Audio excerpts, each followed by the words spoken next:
আসসালামু আলাইকুম বন্ধুরা, welcome back to my channel Azmira রান্নাঘর। আজকে রেসিপি হচ্ছে গিয়ে ফুলকপি আলু দিয়ে পোস্ত দিয়ে। তো ফুলকপি আলু পোস্তর মধ্যে কি মশলা দিচ্ছি, কি প্রসেসে রান্না করছি তোমরা দেখো, তোমাদের ভালো লাগবে। তো চলো।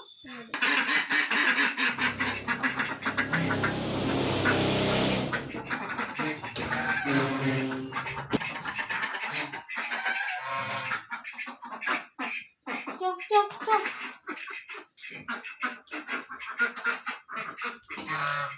যা যা যা।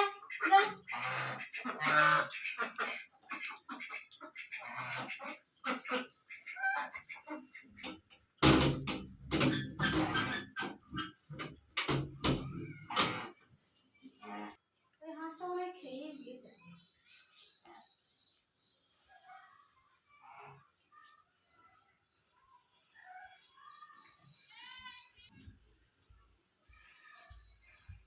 দেখো না এইদিকে কোথায় আছে কিনা। খেয়েছে নাকি নাকি দেখতে হবে তো। আলু পোস্ত ফুলকপি দিয়ে আমরা সবাই ভালোবাসি, কম বেশি ছোট বড় সবাই খেতে পারবে, সবাই খেতে ভালোবাসে। একবার হলেও তোমরা বাড়িতে ট্রাই করো, তোমাদের ভালো লাগবে। শরীরের পক্ষে খুবই ভালো পোস্ত, ফুলকপি, শীতকালের ফুলকপি আরও ভালো লাগবে।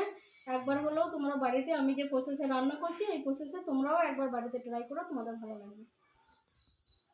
পোস্ত দিয়ে রান্না হওয়ার জন্য আমি আগেই ফুলকপি কটা ভেজে নেব সামান্য অল্প তেল দিয়ে। কপি ভেজে নেওয়ার জন্য কড়াইয়ের মধ্যে আমি সরিষার তেল দিয়ে দেবো। কড়াইটা আমার গরম হয়ে এসেছে, আমি তেলটা একবার ঘুরিয়ে নাড়িয়ে নেবো এদিক ওদিক করে। এবার আমি ফুলকপিগুলো এর মধ্যে অ্যাড করব তেলের মধ্যে।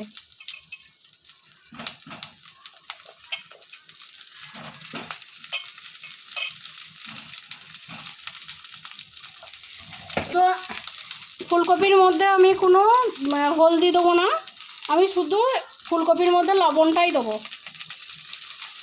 অল্প আমি লবণ দিয়ে দিলাম ফুলকপির মধ্যে।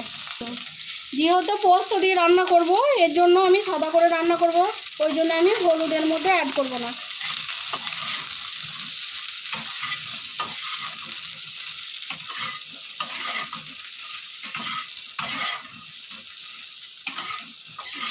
খুব লাল লাল করে ভাজবো না, আমি হালকা করে ভেজে নেব। পোস্ত দিয়ে রান্না করলে খুব একটা ভালো করে ভাজতে নেই, লাল লাল করে আমি হালকা করেই ভেজে নেব। যেহেতু এটা পোস্ত রান্না না, সারা গন্ধটা যেন চলে যায় সেই প্রসেসেই আমি ভেজে নেব। ফুলকপিগুলো আমার হালকা করে ফ্রাই করা হয়ে গেছে, এবার আমি ফুলকপিগুলো নামিয়ে নেব। ফ্লেমটা হালকা করে আমি ফুলকপি কটা নামিয়ে নেব। কড়াইয়ের মধ্যে আমি সরিষার তেল দিয়ে দেবো পোস্ত দিয়ে ফুলকপি রান্না করার জন্য। পোস্ত দিয়ে আলু দিয়ে ফুলকপি দিয়ে রান্না করার জন্য কড়াইয়ের মধ্যে আমি অ্যাড করব একটা শুকনো লঙ্কা, দুটো তেজপাতা, দুটো এলাচ,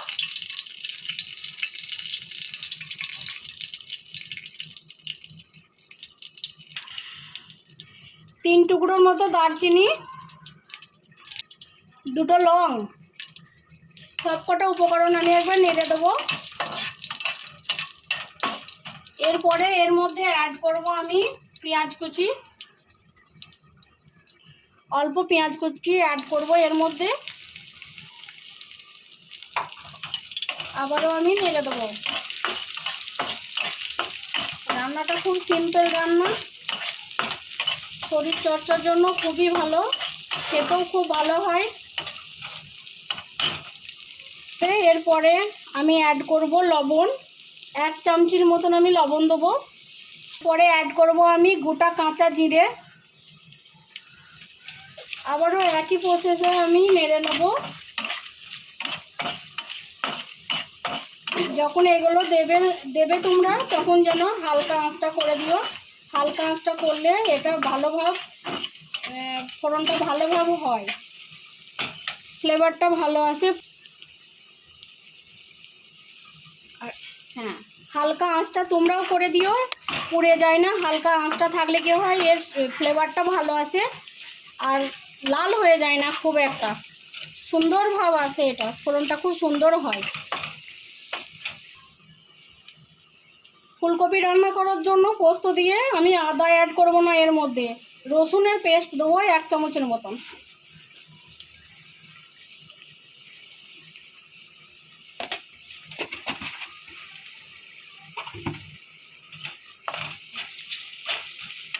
আবারও আমি নেড়ে দেবো।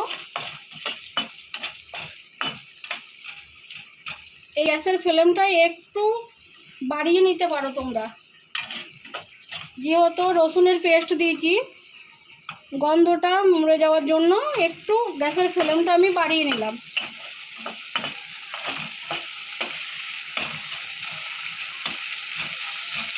এরপরে আগে থেকে ধুয়ে রাখা আলুর টুকরোগুলো আমি এর মধ্যে অ্যাড করে দেবো। আবারও আমি নেড়ে দেবো। সব কটা উপকরণ একভাবে ভালো করে আমি কষিয়ে নেব।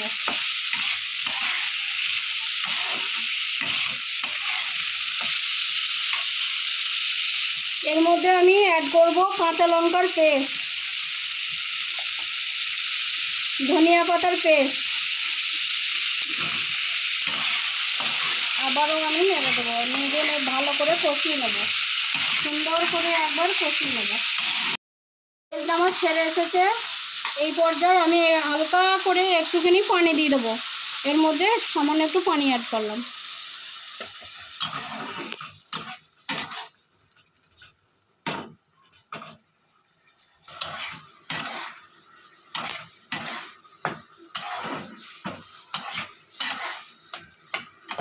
সুন্দর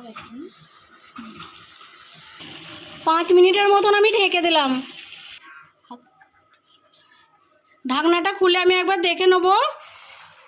আলু আর ফুলকপি পোস্ত দিয়ে রান্নাটা করা, তো দিয়ে ফুলকপি দিয়ে রান্নাটা খুবই ভালো হয় আর খুব সুন্দর খেতেও হয়।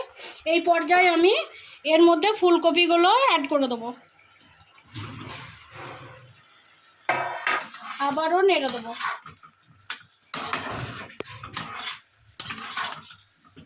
জিরে গুঁড়ো আমি আলু আর ফুলকপির মধ্যে আমি অ্যাড করলাম। ভাজা ধনিয়ার গুঁড়ো দিয়ে দেবো অল্প,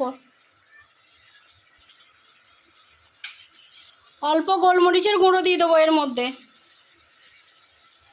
আবারও নেড়ে দেবো।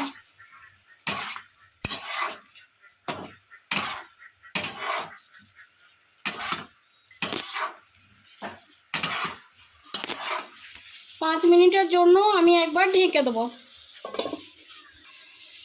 ঢেকে দেওয়ার পরে আমি গ্যাসের ফ্লেমটা একটু হালকা করে দেবো, হাই টু লো ফ্লেম করে দেবো। আমি 5 মিনিটের জন্য আমি হাই টু লো ফ্লেম করে দিলাম, দিয়ে ঢেকে দিলাম।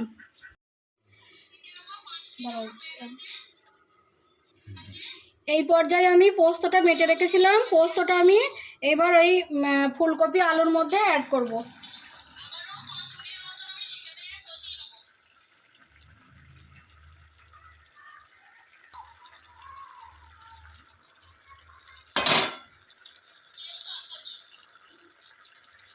সামান্য আমি একটু পানি অ্যাড করব এর মধ্যে, জায়গাটা ধুয়ে দিয়ে। আবারও আমি নেড়ে দেবো।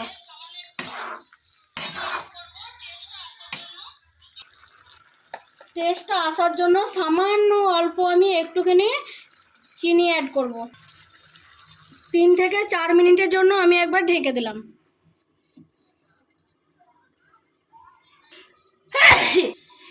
ঢাকনাটা খুলে আমি দেখে নেব।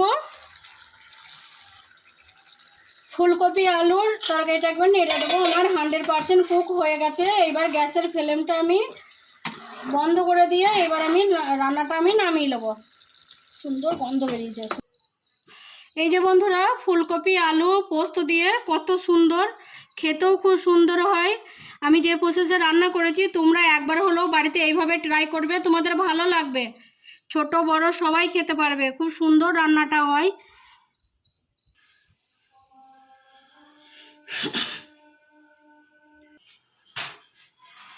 আমার ফুলকপি আলুর পোস্ত দিয়ে রান্না যদি ভালো লাগে, লাইক কমেন্ট শেয়ার সাবস্ক্রাইব করবে। ফুলকপি আলু একবার হলেও তোমরা বাড়িতে পোস্ত দিয়ে ট্রাই করো, তোমাদের ভালো লাগবে। আসসালামু আলাইকুম রহমতুল্লাহি।